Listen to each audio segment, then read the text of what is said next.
함께 나눌 말씀 마태복음 2장 13절부터 23절까지의 말씀입니다.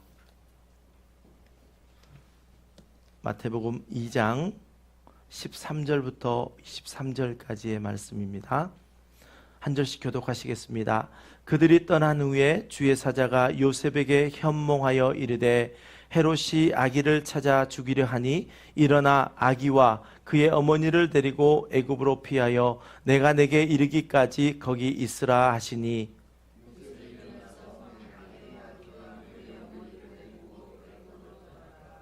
헤롯이 죽기까지 거기 있었으니 이는 주께서 선지자를 통하여 말씀하신 바 애굽으로부터 내 아들을 불렀다 함을 이루려 하심이라.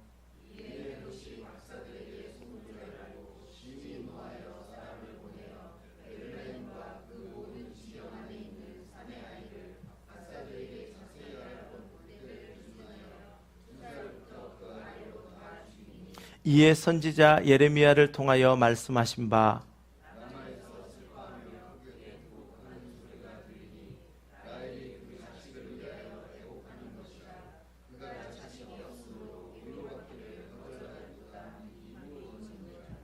헤롯이 죽은 후에 주의 사자가 애굽에서 요셉에게 현몽하여 이르되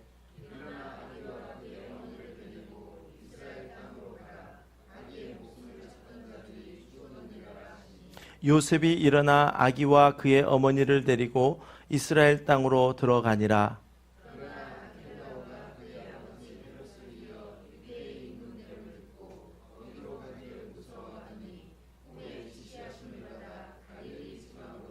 함께합니다. 나사렛이란 동네에 가서 사니 이는 선지자로 하신 말씀에 나사렛 사람이라 칭하리라 하심을 이루러 함이러라. 아멘. 우리가 신약 성경 가운데 사도행전이라는 성경의 9장 말씀에 보면 사울이 바울 되었던 그 결정적인 사건을 기록하고 있습니다. 그는 위협과 살기가 등등하여서 대제사장에게 지금으로 말하면 체포영장을 받아서 다메섹으로 향하여 갔는데 그 갔던 이유가 예수 그리스도를 믿는 사람들을 다 잡아오려고 그 길을 향해서 갔습니다. 우리가 다 알고 있듯이 그 길을 가는 중에 빛으로 나타나신 부활하신 예수님께서 나타났을 때에 그 사울은 그 바닥에 온전히 꼬꾸라졌습니다. 그리고 그의 눈이 멀었고 그에서 하늘에서 들려오는 음성이 있었는데 사울아 사울아 내가 어찌하여 나를 박해하느냐라는 음성이 하늘에서 들려왔습니다. 그때 엎드려져 있던 사울은 하늘을 바라보며 바라볼 수도 없는 그 상황 가운데 주여 누구시니까? 라고 물었습니다. 그때 하늘에서 다시 소리가 있어 나는 내가 박해하는 예수라 하시는 그 주님의 음성을 듣고 사울은 이제 강권적으로 만나주신 그 예수 그리스도의 은혜로 말미암아 완전히 그의 인생이 변화되어지는 그러한 경험을 하였습니다. 그렇습니다. 누구든지 살아계신 예수 그리스도를 만나면 그의 인생은 송두리째 변화되어집니다. 바뀌어지게 됩니다. 마태복음을 기록하고 있는 마태, 즉 레위인이면서도 세간에 앉아 있었습니다. 그리고 마태라고 하는 이름 자체가 하나님의 선물이라는 뜻을 가지고 있었는데 그가 세간에 앉아있는 모습을 보고 예수님께서 그에게 다가가 나를 따르라 하시는 그 부르심이 있을 때에 마태는 그 예수님의 부르심 앞에 온전히 순종하여 그의 인생이 완전히 바뀌었습니다. 저와 여러분도 그렇습니다.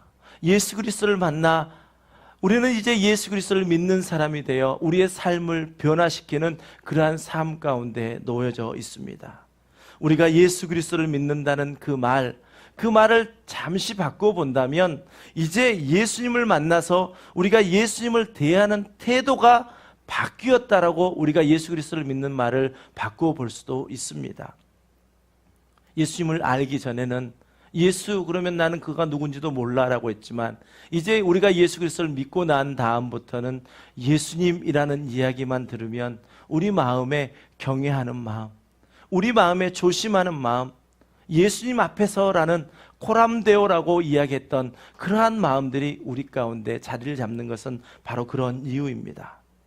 맨하탄에 있는 리디머 장로교회, 거기에 지금은 올로 목사님이신 팀 켈러 목사님이 갈라디아서 복음을 만나다라는 책을 통해서 예수 믿는 사람들이 변화된 그러한 태도를 우리에게 말씀해 주고 있습니다. 예수님을 만나 그를 믿어 그리스도인이 된 우리의 삶의 태도는 이라고 이야기하시면서 이제 그런 사람들의 태도는 어떠해야 되느냐, 복음이 요구하는 방향에 맞도록 삶 전체를 가지런히 재정렬하는 것이다 라고 이야기해 주고 있습니다. 다시 말하면 우리가 이제 예수 그리스도를 믿었지 않습니까? 그리고 이렇게 신앙생활 해가는 모든 삶은 이제 우리가 예수 그리스도를 바라보면서 우리의 흐트러졌던 삶이 재정렬되어져 가는 삶의 모습이다 라고 말씀하고 있습니다. 신학자 칼빈은 이것을 성화의 과정이라 라고 말씀하고 있습니다. 그렇다면 과연 이 자리에 계신 저와 여러분은 예수 그리스도를 만나고 변화된 삶을 통하여 이제 나에게 끊어야 될 옛사람의 모습, 또 중단해야 될 그러한 모습들을 이제 중단하고 예수 그리스도를 닮아 우리의 모든 삶이 재정렬되어져 가고 계십니까? 네, 우리 모두는 지금 그 상황, 그 과정을 겪어가고 있는 것입니다. 마태는 변화되었습니다.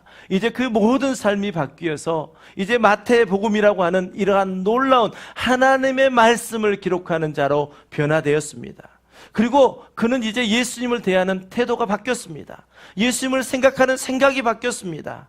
그래서 마태복음 1장과 2장을 통해서 예수 그리스도를 선포하고 있는데 그는 아브라함과 다윗의 자손입니다 라고 선포합니다. 그리고 그분은 성령으로 잉태되셨는데 동정녀 마리아에게서 나신 진정 하나님의 아들이십니다 라고 선포했습니다. 그뿐입니까? 예수라 하라. 예수라는 그분은 자기 백성을 그들의 죄에서 구원하실 분이십니다. 또 임마누엘, 하나님이 영원토록 우리와 함께 하시겠다라고 말씀하셨던 그 임마누엘 하나님이 우리 가운데 오신 성취입니다 라고 이야기했습니다. 지난주 우리가 말씀을 함께 나누었던 것처럼 이제 예수님을 경배하러 왔던 동방 박사들의 그 경배를 통해서 마태는 뭐라 이야기합니까? 온 인류의 참된 왕으로 오신 경배받으시기에 합당하신 그분이 바로 예수님이십니다 라고 이야기했습니다. 마태가 완전히 변화되어지고 그가 만난 예수 그리스도를 이렇게 선포하고 있는 것입니다. 무엇 때문입니까? 진짜 예수님을 만났기 때문입니다. 진짜 예수님을 만나서 그가 변화되었기 때문에 그의 영적 눈에 통찰력이 생겼고 그는 예수 그리스도를 그렇게 우리가 말씀을 읽는 것처럼 그렇게 선포하고 있다는 것입니다. 성경은 구약 성경과 신약 성경이 있는데 구약 성경에서도 예수님의 나심과 성장하심과 십자가의 죽으심과 부활하심, 이 모든 이야기가 구약 성경에 있습니다. 구약 성경에 구약 시대에 살았던 대제사장들, 또 서기관들, 또 구약의 많은 사람들이 이 구약 성경에 있는 예수님을 바라볼 수 있었느냐?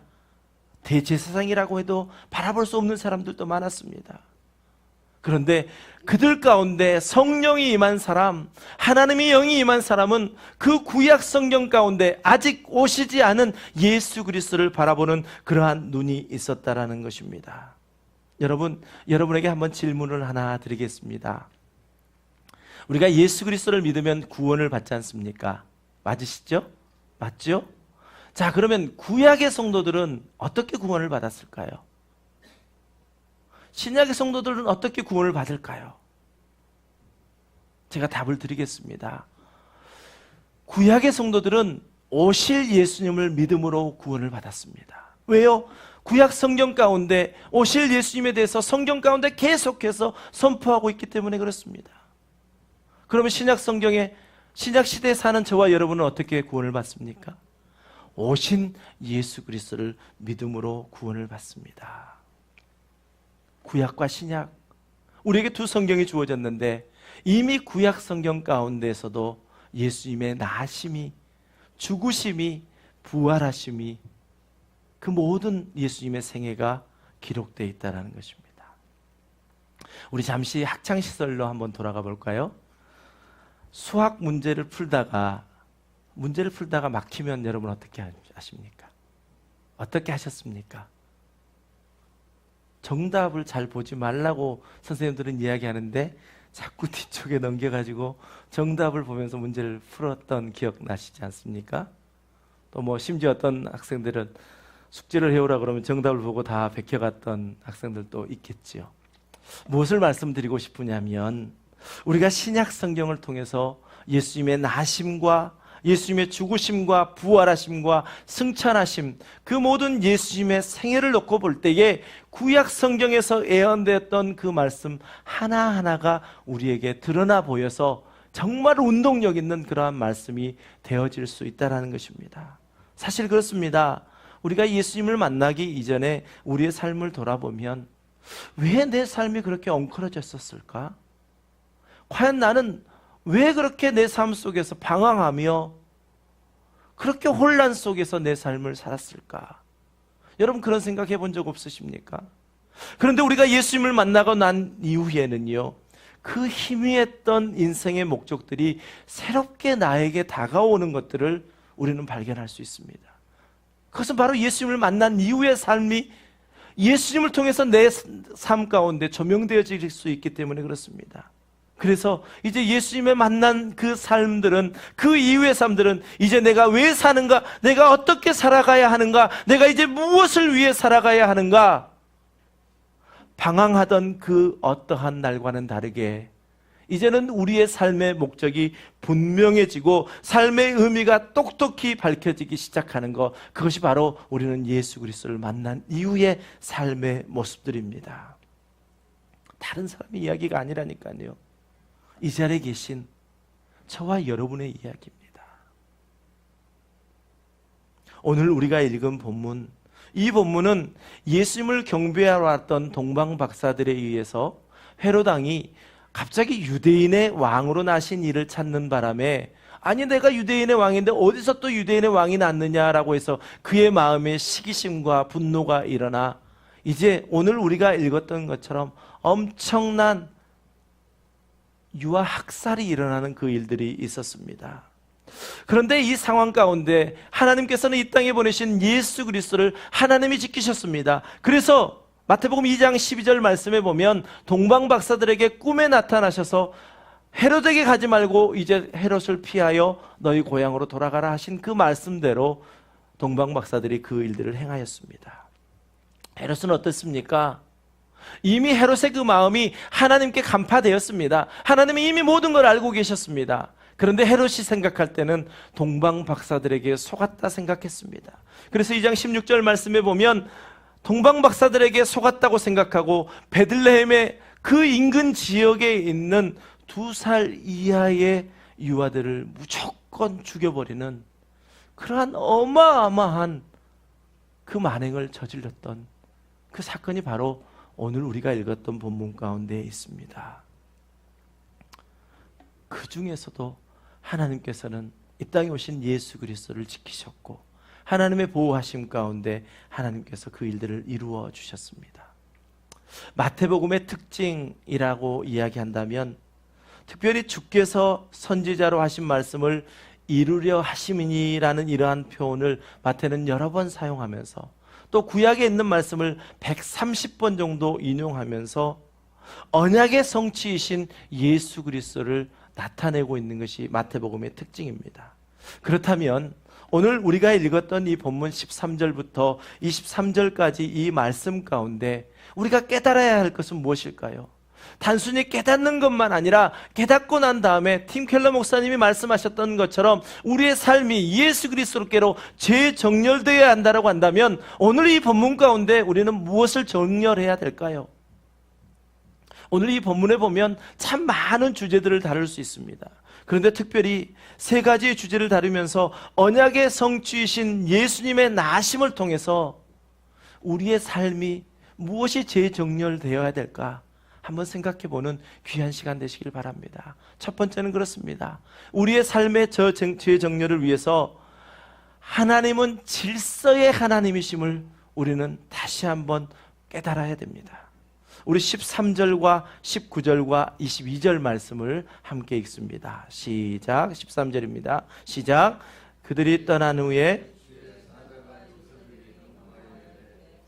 헤롯이 아기를 찾아 죽이려 하니 일어나 아기와 그의 어머니를 데리고 애굽으로 피하여 내가 내게 이르기까지 거기 있으라 하시니. 아멘. 그 다음 19절 말씀입니다. 시작. 헤롯이 죽은 후에 주의 사자가 애굽에서 요셉에게 현몽하여 이르되. 또 22절입니다. 시작. 그러나 아켈레오가 그의 아버지 헤롯에 이어 유대의 임금됨을 듣고 거기로 가기를 무서워하더니 꿈에 지시하심을 받아 갈릴리 지방으로 떠나가. 아멘.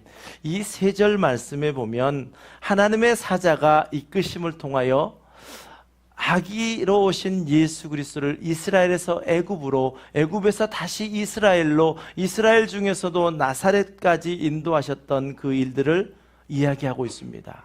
그런데 여기서 우리가 주목해 보아야 할 것은 무엇이냐면, 천사가, 주의 사자가 예수님의 어머니인 마리아가 아닌 요셉에게 지시하고 있다는 것을 우리는 주의 깊게 살펴보아야 합니다. 제가 첫 번째 주제로 우리가 삼고 있는 것은 무엇입니까? 하나님의 질서를 말씀하고 있습니다. 하나님께서는 메시아 예수님의 어머니로 택한 사람이 마리아였습니다.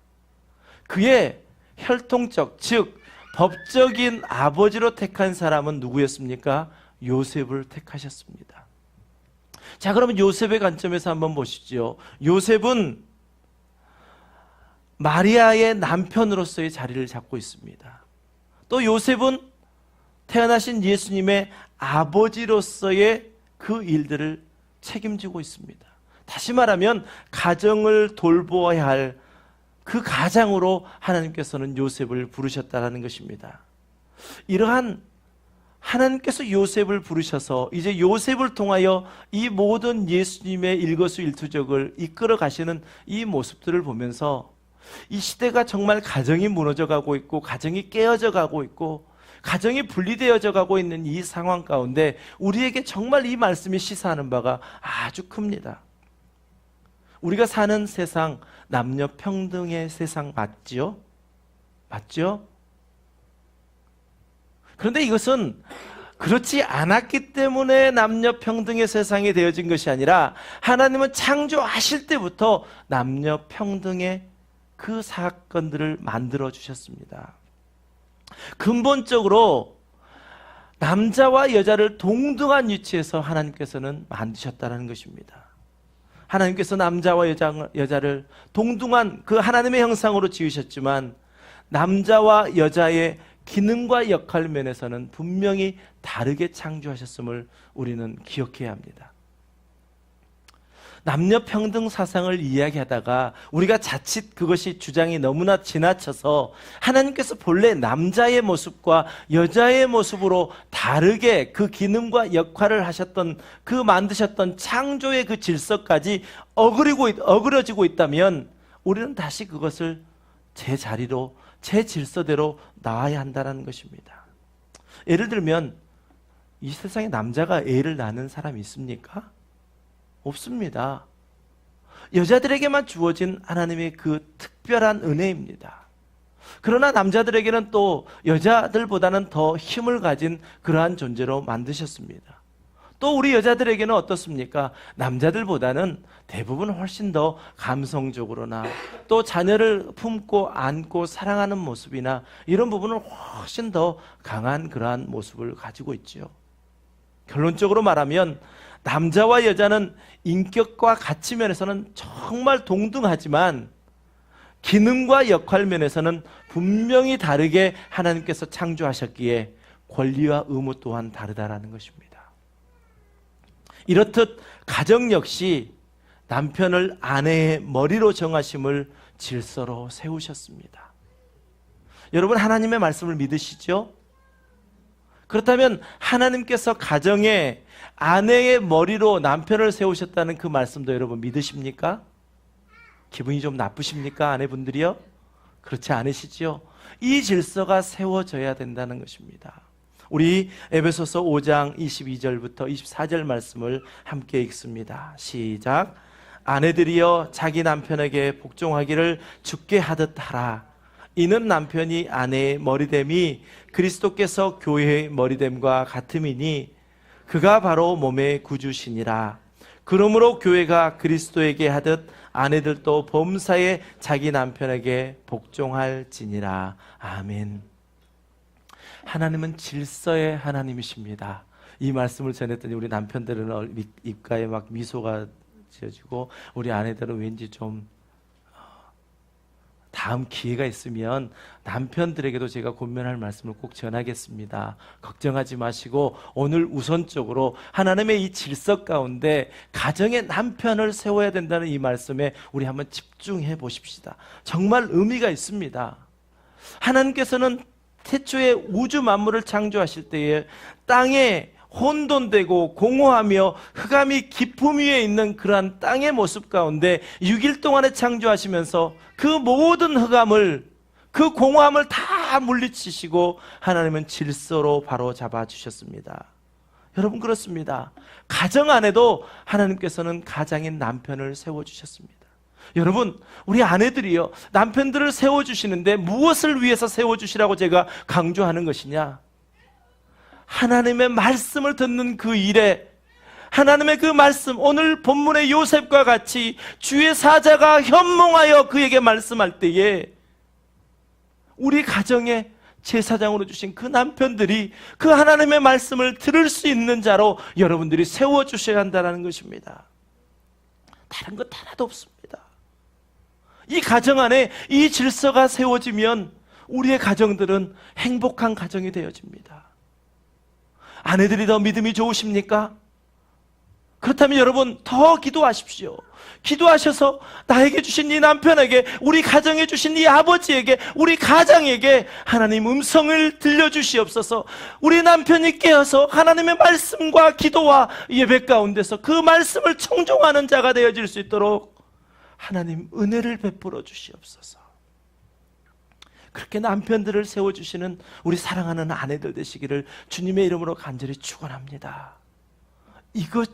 이 질서가 가정 안에 잡혀야 된다니까요.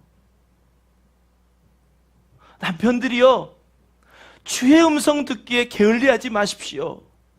말씀과 기도로 또 예배 가운데 주의 말씀을 듣지 못한다면 우리의 가정이 방향을 잃고 어디로 갈지 몰라 하는 그러한 상황 가운데 놓인다면 우리에게 주님이 주신 그 책임은 얼마나 큰 것입니까? 여러분, 결코 놓치지 마십시오. 여러분들이 방황하는 동안, 여러분이 흔들리는 동안 우리의 가정은 그대로 흔들리고 있습니다.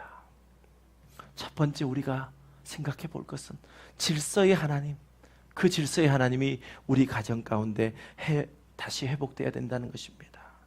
두 번째는 무엇입니까? 즉각적인 순종만이 우리에게 필요하다는 것입니다. 즉각적인 순종이 우리 가운데 회복되어야 됩니다. 우리가 첫 번째 대지에서 나눴던 그 말씀의 다음 절 말씀들인데 14절 말씀, 21절 말씀, 23절 말씀을 우리 한 절씩 읽겠습니다. 먼저 14절 말씀입니다. 시작.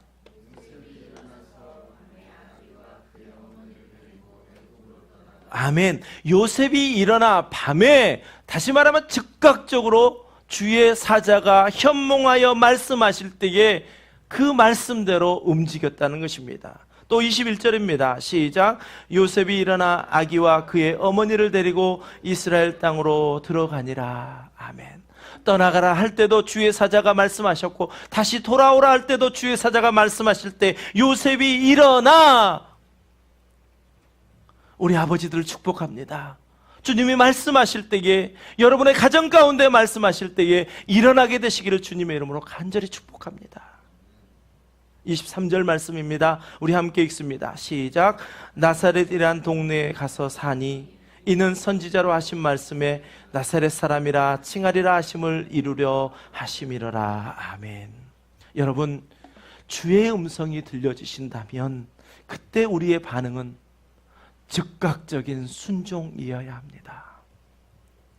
오늘 본문의 요셉 역시 주의 사자가 말할 때에 즉각적으로 순종하여 그 말씀대로 움직였습니다. 여러분, 우리 모든 가정이 정말 주의 말씀 따라 움직이게 되시는 귀하고 복된 가정 되시기를 주님의 이름으로 간절히 축원합니다. 성경에서 순종의 사람 그러면 여러분은 어떤 사람을 떠올리십니까? 역시 창세기에 나오는 아브라함 아니겠습니까? 창세기 22장에 보면 하나님께서는 100세에 얻었던 아들 이삭을 번제로 드리라 말씀합니다. 그냥 드리라라는 게 아닙니다. 번제로 드린다라는 것은 무엇이냐면 이삭을 죽여서 머리를 자르고 몸에 각을 떠서 그 안에 있는 내장은 다 꺼내어 깨끗하게 씻은 다음에 불에 태워서 하나님께 드리는 제사, 그것을 말합니다. 여러분, 여러분에게 이러한 하나님의 요구가 있다면 여러분은 어떻게 하시겠습니까? 성경에 보면 아브라함은 즉각적으로 순종했다고 기록하고 있습니다. 창세기 22장 3절 말씀을 함께 읽겠습니다. 시작. 아브라함이 아침에 일찍 일어나 나귀의 안장을 지우고 두 종과 그의 아들 이삭을 데리고 번제에 쓸 나무를 쪼개어 가지고 떠나 하나님이 자기에게 일러주신 곳으로 가더니. 아멘. 아브라함은 도저히 우리 인간의 생각으로는 할 수 없었던 그 믿음을 하나님께 보였습니다. 창세기 22장을 계속 읽어보면요, 아브라함은 일찍 일어났습니다. 아마 아내 사라에게도 이야기하지 않은 것 같습니다.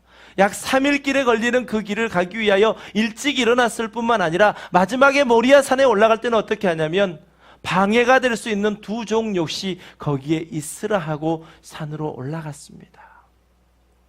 즉각적인 순종이요, 그 순종이 하나님께 온전한 믿음의 조상으로 인정받는 그러한 순종이었다라는 것입니다.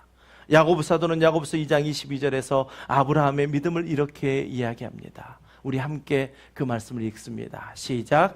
내가 보거니와 믿음이 그의 행함과 함께 일하고 행함으로 믿음이 온전하게 되었느니라. 아멘. 여러분 안에 믿음이 있으십니다. 저에게도 믿음이 있습니다. 그런데 여러분 안에 있는 믿음이 행함으로 보여지고 있으십니까? 아브라함의 그 행함의 믿음을 통하여 온전한 믿음이 조상이 될 수 있도록 하나님께서는 그에게 그러한 요구를 하셨다라는 것입니다. 저와 여러분에게도 우리에게 있는 그 믿음으로 말미암아, 우리에게 보이라 하시는 그 행함을 보임으로 말미암아 온전한 하나님의 믿음의 사람으로 인정받으시기를 주님의 이름으로 간절히 축원합니다. 제가 잠깐 여러분에게 재미있는 이야기를 하나 들려드리겠습니다. 좀처럼 재미있는 이야기를 잘 해드리지 않는데 제가 재미있는 이야기를 하니까 한번 귀를 쫑긋 세우고 한번 들어보십시오. 마귀에 대한 재미있는 이야기들이 참 많이 만들어져 있습니다. 우리에게 교훈을 주기 위해서 그랬죠. 하루는 마귀들이 교회를 얼마나 많이 무너뜨렸는가 하는 보고대회를 열었답니다. 근데 이런저런 마귀들이 많이 있었을 거 아닙니까? 그 중에서 질병 마귀가 있었고, 그 다음에 음란 마귀가 있었고, 차차 마귀가 있었답니다. 어느 마귀가 우승을 했을까요? 차차 마귀가 어떻게 하셨어요? 들어보셨어요? 차차 마귀가 무엇이냐면, 차 하세요. 시간도 많은데 뭐 그렇게 급하세요 하는 차차 마귀라는 겁니다. 처음에 차차 마귀가 뭐지? 차를 타고 다니는 마귀인가 생각하셨을지 모르겠는데, 여러분, 질병의 마귀가 많은 성도들에게 질병을 통해서 그의 일을 막고자 했답니다. 그랬더니 그 사람들이 더 주님께 나와서 그 질병을 통해서 하나님 앞에 나오는 계기가 되어지더라는 것이죠. 또 다른 일들이 많이 있었습니다. 그런데 차차 마귀가, 아이고, 지금 뭐 그렇게 급하십니까? 차분히 하세요. 천천히 하세요. 성경 공부하는 거, 매 세메스터마다 다시 열리는데 다음에 하세요. 지금 바쁘시잖아요. 기도하는 거, 나중에 하세요. 걱정하지 마세요. 그리고 성도들에게 했더니요, 성도들이 이제 나중에 스스로 뭐라고 이야기를 하냐면, 우리 교회 예를 들어볼게요. 오늘 다락방 모임이 있잖아요. 근데 차차 이제 이렇게 이야기했더니 습관이 돼가지고, 오늘 다락방 모임 다음 달에 또 있는데 오늘은 제가 마음도 그렇고요, 다른 일도 있고요, 다음에 차차 하겠습니다. 이렇게 스스로 그렇게 되어서 이제 어떻게 됐냐면 자신 안에 있던 그 열정과 열심을 다 잃어버리고 이제 흐지부지하게 되어서 그 교회들이 다 무너지게 됐다는 겁니다. 그래서 누가 우승했다고요? 차차마귀가요. 분명 하나님께서는 헤롯의 음모를 아셨습니다. 그래서 이 땅에 보내신 예수 그리스도를 지키시기 위해 요셉에게 주의 사자를 보내어 말씀하셨습니다. 근데 만약에 요셉이 주님이 말씀하시는 그 말씀 가운데 즉각적인 순종이 아니라 자차하지요 했다면 어떻게 하겠습니까? 여러분, 우리도 마찬가지입니다. 이 예배 시간마다 듣는 말씀 가운데 우리에게 분명히 주님은 말씀하십니다. 또 우리가 말씀을 서로 묵상할 때에, 기도할 때에, 찬양할 때에, 가정에서 예배를 드릴 때에 하나님 분명히 우리에게 말씀하십니다. 근데 그 말씀하심 앞에 자차하겠습니다. 그렇게 한다면 하나님의 뜻이 이루어지겠습니까? 하나님은 우리를 통하여 하나님의 일을 이루십니다. 우리에게 신앙생활할 때 순종, 조그마한 순종 하나가 더 큰 순종을 낳지만 우리 신앙생활할 때 아주 조그마한 불순종이 이제 더 큰 불순종으로 우리의 모든 신앙을 굳어지게 만들어버린다는 것입니다. 여러분, 주의 말씀 앞에 온전한 또 즉각적인 순종이 있게 되시기를 주님의 이름으로 간절히 축원합니다. 세 번째 우리가 재정리해야 될 것은 무엇이냐면 말씀의 회복입니다. 말씀의 회복이요. 예언의 성취이신 예수님은 순종을 통해서 나사렛 사람이라 칭하리란 이 말씀을 이루셨다라고 23절에서 말씀합니다. 우리 23절 말씀 다시 한번 읽습니다. 시작.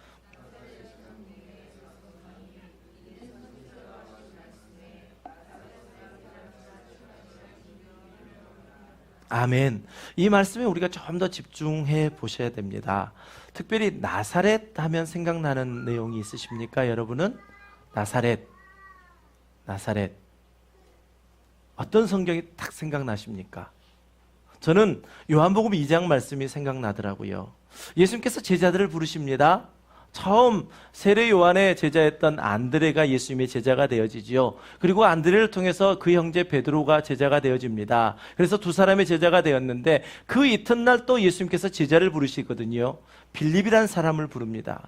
그랬더니 그 빌립이 가장 가까이 알고 있었던 나다나엘이라고 하는 제자를 부르게 되어지는데 그에게 분명히 빌립이 이야기합니다. 내가 나사렛에서 나신 메시아 예수 그리스도를 만났다라고 전했습니다. 그랬더니 나다나엘이 뭐라고 이야기하냐면 우리 요한복음 2장 46절 말씀을 함께 봅니다. 시작. 나다나엘이 이르되 아멘. 나사렛이라고 하는 동네가 이러한 동네였다고요. 누구도 인정하지 않는 동네였습니다.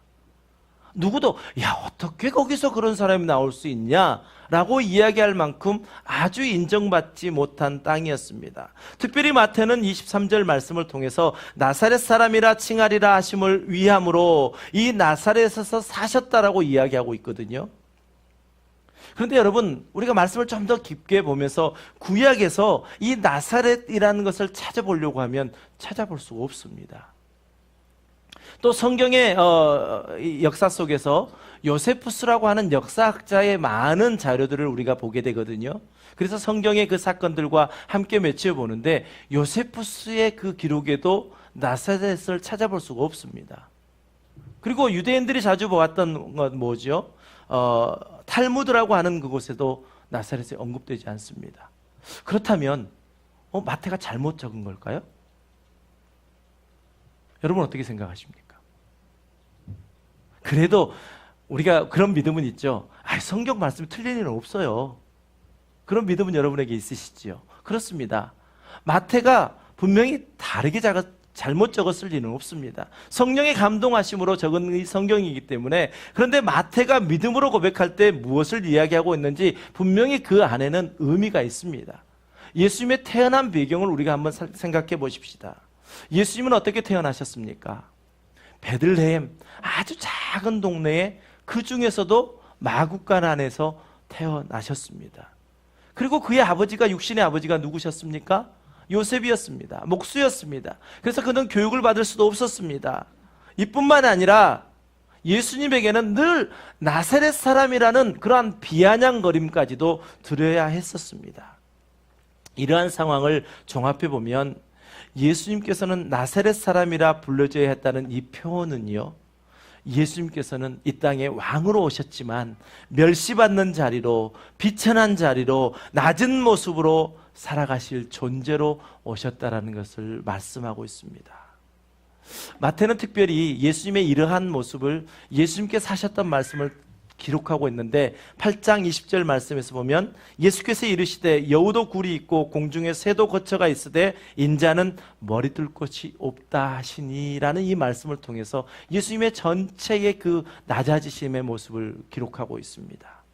결론적으로 마태가 나사렛 사람이라 칭함을 이루려 하셨다라는 이 의미는 무엇이냐면, 예수님은 온 인류의 구원자로 오시기 위해서 메시아로 오셨고 왕으로 오셨지만 사람들에게 멸시를 받고 천대를 받고 낮은 자로 오셨음, 그 일들을 성취하셨다라는 것을 마태는 자신의 신앙의 고백으로 고백하고 있는 것입니다. 여러분은 어떻습니까? 예수님이 이 땅의 구원자로 오시면서 왕으로 메시아로 오신 그분이 이렇게 낮고 천한 자리로 갈릴리 사람이다, 나사렛 사람이다 라고 이름할 정도의 그러한 상황까지 오셨다면 저와 여러분은 어떠한 자리에 있냐는 것입니다. 여러분은 삶 속에서 무엇을 추구하고 사십니까?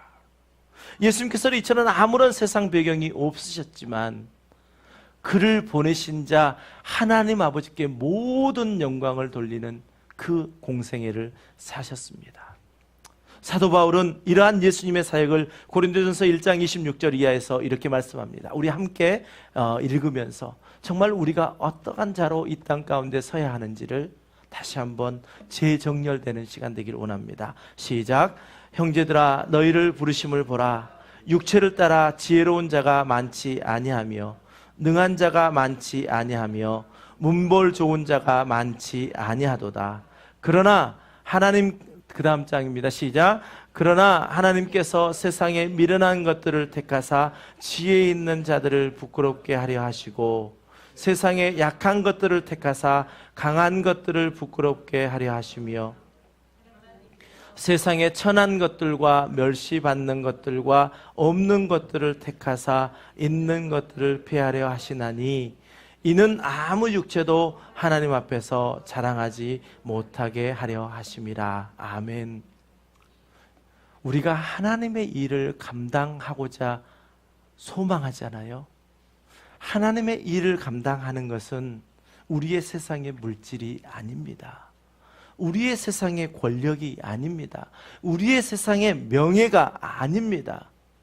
그렇다면 우리가 하나님의 일을 감당할 수 있는 것은 무엇입니까? 바로 언약의 성취이신 예수 그리스도를 바라보고 그분의 삶을 따라서 우리의 삶이 재정렬되어질 때에 우리는 하나님의 일들을 감당할 수 있다는 것입니다. 여러분, 이 시간 여러분을 축복합니다. 여러분의 그 삶 속에서 주님이 이 땅에 오심으로 말미암아 우리를 구원하여 주셨던 그 구원의 감격이 이 시간 기억되게 되시기를 주님의 이름으로 간절히 축원합니다. 우리의 삶 가운데 그렇게 방황하고 유린했던 우리의 모든 삶이 예수 그리스도를 통하여 조금씩 옛사람이 벗어지고 재정결되어져 가는 그러한 축복의 삶을 살아가게 된 것을 여러분 감사하시길 바랍니다. 기억하시길 바랍니다. 언약의 성취이신 예수 그리스도를 이 땅에 보내주신 그 하나님께 우리의 모든 영광을 돌려드릴 때에, 그 감격이 우리 가운데 회복되어질 때에 우리는 온전한 하나님의 사람으로 다시 태어나 하나님의 일들을 감당할 수 있습니다. 저와 여러분 모두가 언약의 성취신 예수 그리스도께 붙어 있으심으로 다시 태어나시는 저와 여러분 되시기를 주님의 이름으로 간절히 축원합니다. 아멘. 우리 함께 말씀을 생각하면서 찬양하실 때, 하나님은 약한 우리를 택하셔서 강한 자들에게 복음을 전하게 하신다 말씀합니다. 비천한 우리를 사용하셔서 하나님의 일꾼 삼으셨다 말씀합니다.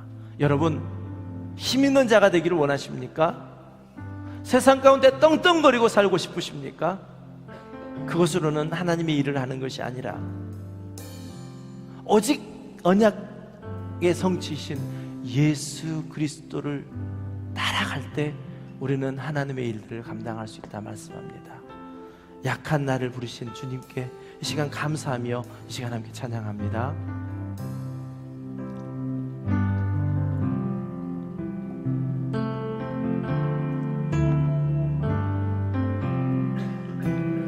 약한 나로 강하게 가난한 날 부하게 눈먼 날 볼 수 있게 주 내게 약한 나로 강하게 약한 나로 강하게 가난한 날 부하게 눈먼 날 볼 수 있게 주 내게 행하셨네.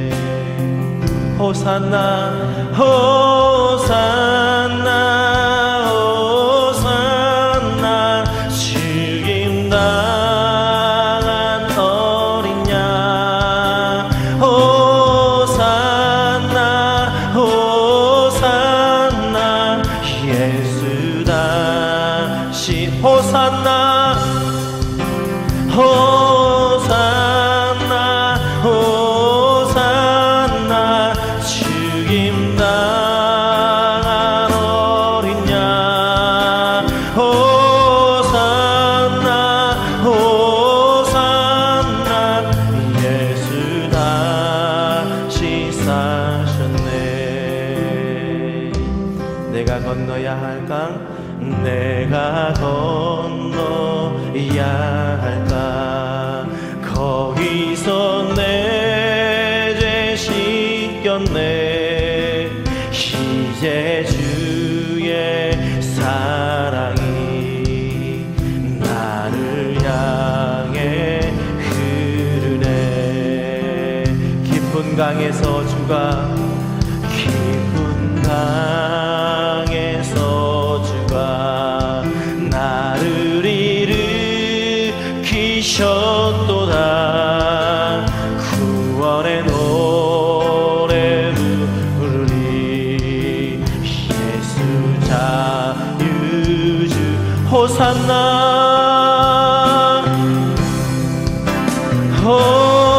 호산나 호산나 죽임당한 어린 양 호산나 호산나 예수다. 호산나 호산나 호산나 호산나 죽임당한 어린 양 호산나 호산나 예수다. 이 시간 함께 기도하실 때요, 연약한 나를 부르셨습니다. 강한 내가 아닙니다. 우리 연약한 것은 너무나도 당연합니다. 약한 우리를 부르셔서 하나님께서 쓰시겠다 말씀하십니다. 이 시간 온전히 언약의 성취이신 예수 그리스도께로 여러분 한 사람 한 사람을 내어놓으시기를 원합니다. 이 시간 우리 함께 기도하실 때, 주님 내가 여기 있습니다. 하나님의 질서가 바로 잡히게 하여 주시옵소서. 또한 즉각적인 순종이 우리 가운데 있기를 원합니다. 나를 사용하여 주시옵소서. 말씀이 회복되어서 말씀이 우리를 이끌어가기를 원합니다. 나를 다스려 주시옵소서. 이 시간 함께 통성으로 기도합니다. 아버지 하나님, 그렇습니다. 이 자리를 불러주셨으니 감사합니다. 오늘 말씀 가운데 아버지 우리에게 깨닫게 하셨다며 아버지 하나님의 즉각적인 순종이 우리 가운데 있기를 원합니다. 무엇보다도 우리의 가정이 살아나기를 원합니다. 아버지 하나님, 우리의 가정들을 살려주시옵소서. 우리의 가정에 가장으로 주신 남편들을 아버지 하나님이여 일으켜 세워주시옵소서. 주의 말씀을 듣게 하여 주시옵시고 말씀 가운데 아버지 하나님 즉각적인 순종이 있음으로 말미암아 말미암아 하나님의 창조의 질서가 다시 한번 회복되어질 수 있도록 주여 도와주시옵소서. 아버지, 우리를 불쌍히 여겨주시기를 원합니다. 아버지, 날마다 말씀이 우리 가운데 새롭게 아버지 하나님이여 우리의 가슴에 새겨지기를 원합니다.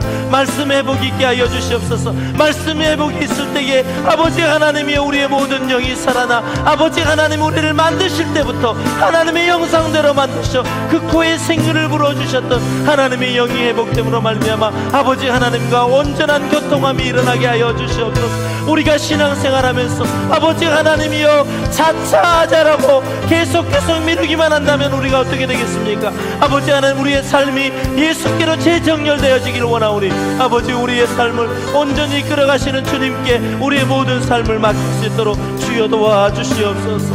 호산나 호산나 호산나 죽임 당한 어린 양 호산나 호산나 예수다 호산나 호산나 호산나 호산나 죽임 당한 어린 양 호산나 호산나 예수 다시 사셨네. 아멘. 우리 자리에 일어나셔서 우리 함께 우리는 주의 움직이는 교회라고 찬양하실 때 하나님께서는 분명히 우리의 뜻이 있으셔서 이 자리에 불러주셨습니다. 우리의 연약함 다 아시고 부르셨습니다. 우리의 부족함 다 아시고 부르셨습니다. 우리의 변덕이 줄긋듯 하는 거 다 아시고 부르셨다니까요. 부끄러워하지 마세요. 하나님 우리를 교회로 부르셔서 이 세상 가운데 선포하게 하십니다. 이 시간 함께 우리 입술로 고백합니다.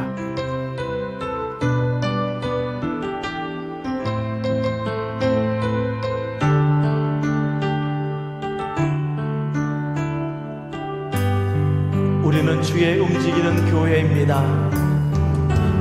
우리는 주의 움직이는 교회, 이곳은 주님을 아멘 아멘. 내가 기도하는 모든 땅 위에서 하나님 예배받을 그날은 다시 한번 믿음으로 선포하며 나아갑시다. 우리는 주의 움직이는 교회, 이곳은 주님을 위한 자리. 내가 기도하는 모든 땅 위에서 하나님 예배받을 그날을 고대하네. 우리의 간절한 소망을 주께 드립니다. 나의 노래로 주님의 성전을 지으리. 높임을 받으소서. 이스라엘의 찬송 중 거하신 주님은 거룩하십니다. 두 손 들어 주님의 보좌를 만들고 온 맘 다해 경배하리. 구름 날개 사이에 임하신 것처럼 내 위에 임하소서.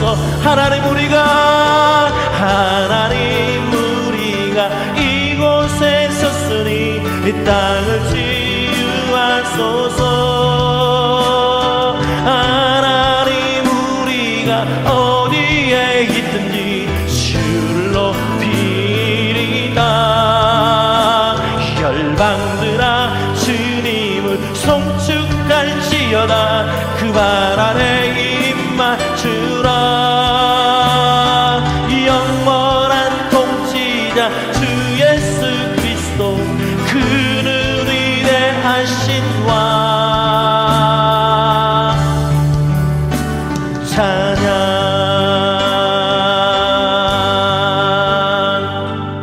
찬양. 이제는 언약의 성취이신 우리 주 예수 그리스도의 은혜와 하나님 아버지의 극진하신 사랑과 성령님의 감화 감동 내주 교통하심의 역사가 이제 우리의 남은 생애를 오직 언약의 성취이신 예수님만을 바라보고 그분을 경배하는 삶을 살기로 간절히 소원하며 이 자리에 함께 예배한 모든 예배자들의 머리 위에 이제부터 영원까지 함께 하시기를 간절히 축원하옵나이다. 아멘.